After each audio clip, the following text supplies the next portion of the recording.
Choisis la vie. As-tu des superstitions?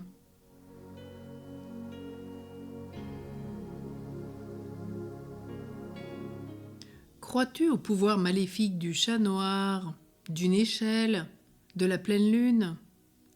As-tu gravé dans ta mémoire les prédictions d'un astrologue, d'un médium, d'un chiromancien, d'une voyante, d'un radiesthésiste, d'un magnétiseur et de tant d'autres? Te reste-t-il des superstitions?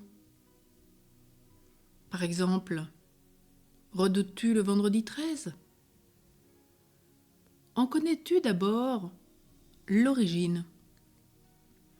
Il s'agit d'un amalgame entre le vendredi saint, jour de la mort de Jésus, et la Seine. Le jeudi soir, où il était le 13e à table.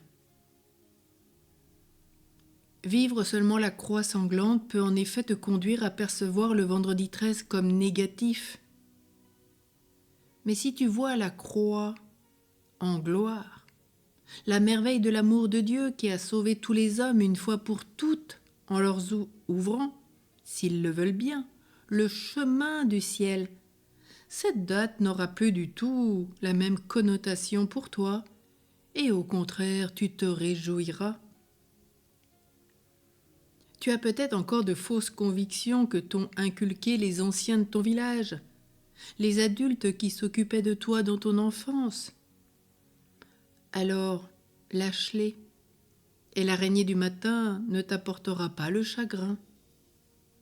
Les superstitions sont dangereuses, car elles risquent de régir ta vie, d'appauvrir ta vision et l'existence qui t'est donnée par Dieu, de la conditionner. De nombreuses croyances, dont on ne connaît plus les origines et l'explication, forment en nous des ancrages négatifs qui nous font voir la réalité de façon déformée. Et si tu as rencontré des gens qui t'ont prédit des choses, des paroles maléfiques sur ta vie, si tu as rencontré des astrologues, des médiums, des voyants, des chiromanciens, je ne sais quoi, toute personne qui pratique à l'ésotérisme et à l'occultisme, implore le pardon de Dieu. Demande une prière de délivrance pour que tu sois libre, enfin. L'importance aujourd'hui d'être délivré de tout mal. Fuis même ce qui t'apporte la guérison, soi-disant pour te procurer la santé avec la Vierge Marie, même gratuitement. Le catéchisme de l'Église rappelle que cela est contraire à la vertu de religion. Je t'invite à relire les numéros du catéchisme de l'Église 2115 à 2118. La lune n'est pas maléfique non plus. N'oublie pas que tous les soirs, quand tu la contemples, la Vierge dessus, elle a posé son pied. Elle est là. Sœur Lune vient éclairer la nuit, nos nuits. Quelle grâce! Et si ton chat est noir, il n'est pas maléfique. La nature est ainsi faite qu'il s'est retrouvé noir. Ta vie n'est pas écrite à l'avance.